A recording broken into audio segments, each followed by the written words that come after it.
2020 ലോകകപ്പിൽ പാകിസ്ഥാനെ തകർത്തു വിട്ടതോടുകൂടി ഇനി ഒരു കാര്യം ഉറപ്പിക്കാം.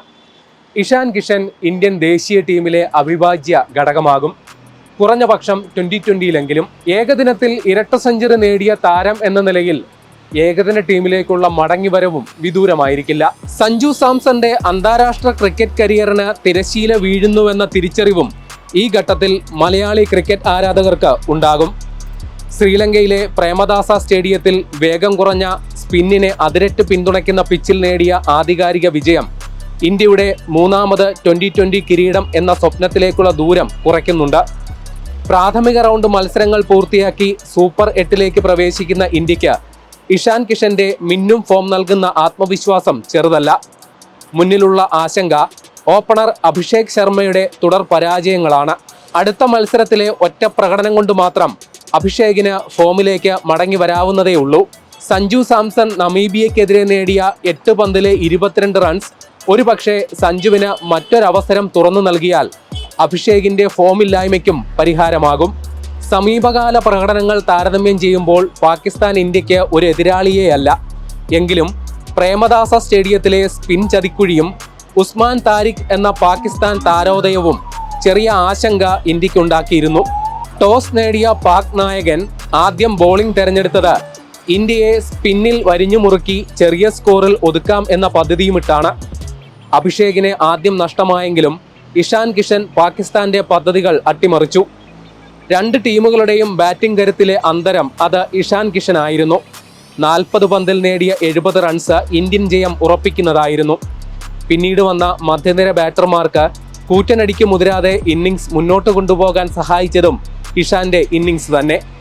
ഒരു കാലത്ത് BCCIയുമായി ഉടക്കിപ്പിരിഞ്ഞ സെൻട്രൽ കരാറിൽ നിന്നുവരെ ഒഴിവാക്കപ്പെട്ട ആഭ്യന്തര മത്സരങ്ങളിൽ മാത്രമായി ഒതുങ്ങിയ ഇഷാന്റെ ദേശീയ ടീമിലേക്കുള്ള ഗംഭീര തിരിച്ചുവരവാണിത്. ഇഷാൻ കിഷൻ തന്റെ ദേശീയ ടീമിലേക്ക് കിട്ടിയ സെലക്ഷനെ പ്രകടന മികവ് കൊണ്ട് ന്യായീകരിക്കുമ്പോൾ മലയാളി താരം സഞ്ജു സാംസന്റെ ഭാവിയെക്കുറിച്ചുള്ള ആശങ്ക മലയാളി ക്രിക്കറ്റ് ആരാധകർക്ക് തീർച്ചയായിട്ടും ഉണ്ടാകും. ഫോമില്ലായ്മയും കിട്ടിയ അവസരങ്ങൾ ബുദ്ധിപൂർവ്വം വിനിയോഗിക്കാതിരുന്നതും സഞ്ജു സാംസന്റെ പുറത്തേക്കുള്ള പോക്ക് വേഗത്തിലാക്കും എന്നാണ് കരുതേണ്ടത്. ലോകകപ്പ് ടീമിൽ സഞ്ജു സാംസൺ 1-ാം നമ്പർ വിക്കറ്റ് കീപ്പറും ഇഷാൻ റിസർവ് കീപ്പറുമായിരുന്നു. എന്നാൽ ന്യൂസിലാൻഡിനെതിരായ പരമ്പരയിൽ അമ്പയെ പരാജയപ്പെടുകയും കിട്ടിയ അവസരങ്ങളിൽ ഇഷാൻ കിഷൻ കത്തിക്കയറുകയും ചെയ്തതോടെ ലോകകപ്പ് സന്നാഹ മത്സരങ്ങളിൽ പോലും സഞ്ജുവിന് ഇടം കിട്ടിയില്ല. നമീബിയക്കെതിരെ വീണ് കിട്ടിയ അവസരം ക്ഷണനേരത്തിലെ കത്തിക്കയറിൽ ഒതുങ്ങുകയും ചെയ്തു. 31 വയസ്സ് പിന്നിട്ട സഞ്ജുവിൽ നിന്നും ദേശീയ ടീമിന്റെ ശ്രദ്ധ കുറെ കൂടി ചെറുപ്പമായ ഇഷാൻ കിഷനിലേക്ക് തിരിഞ്ഞാൽ അതിൽ തെറ്റു പറയാനൊക്കില്ല.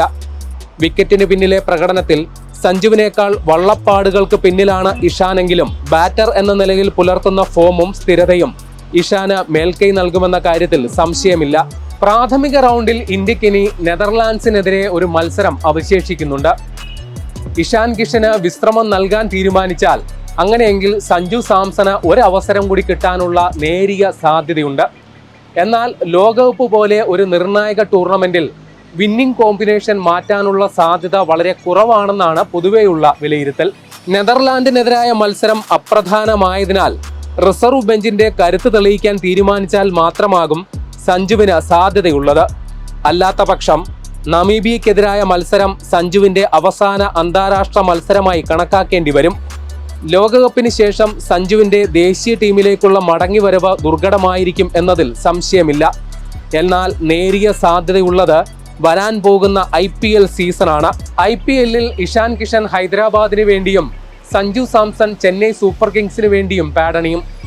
ചെന്നൈയിൽ ഒരു പുതിയ തുടക്കം തേടുന്ന സഞ്ജു സാംസൺ മികച്ച പ്രകടനങ്ങൾ സ്ഥിരതയോടെ നടത്തുകയാണെങ്കിൽ അത് കണ്ടില്ലെന്ന് നടിക്കാൻ സെലക്ടർമാർക്ക് ഒരുപക്ഷെ സാധിച്ചെന്നും വരില്ല.